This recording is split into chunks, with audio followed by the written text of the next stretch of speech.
మీరు బిజినెస్ పెట్టి సొంతంగా ఎదగాలనుకుంటున్నారా? నెవర్ ఎండ్ గోలీ సోడా వారి ఫ్రాంచైజీని జస్ట్ 15.5 lakhs తో మీ సొంతం చేసుకోండి. త్వరపడండి. దారుణాలు జిల్లాలో పెచ్చిమీరుతున్న రికవరీ ఏజెంట్ల వేధింపులు ఒక్క వాయిదా చెల్లించకపోయిన వీరంగాలు కనీస మర్యాద కూడా లేకుండా దోషణలు ఫోన్లలో లేదంటే ఇళ్లకొచ్చి వద్దకొచ్చి దుర్భాషలు గుడివాడ ఘటనలో జరిగింది. ఇదే ఒక్క వాయిదా చెల్లించినందుకే ఇంటికి నోటీసులు.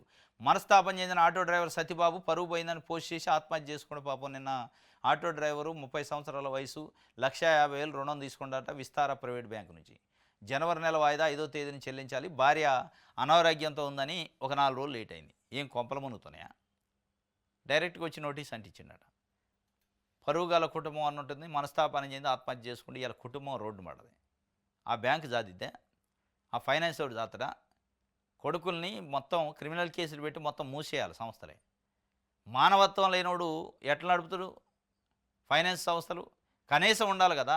రెగ్యులర్గా కడతాడట ఈఎంఐలు. ఒక్క ఈఎంఐయే వాళ్ళ భార్యకి హెల్త్ బాగాలేక మిస్ అయిందట.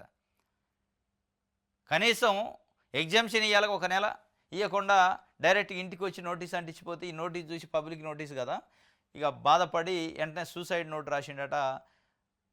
అల్లరి చేసి ఉసురు తీశారు. మొత్తానికి చంపారు. ఇది ఆత్మహత్య కాదు, హత్య చేశారు. విస్తార ఫైనాన్స్ కంపెనీ హత్య చేసింది. ఒక రకంగా హత్య కేసు పెట్టాలి వాళ్ళ పైన. హత్య కేసు పెట్టి ఒక్కొక్కరిని లోపటేయాలి.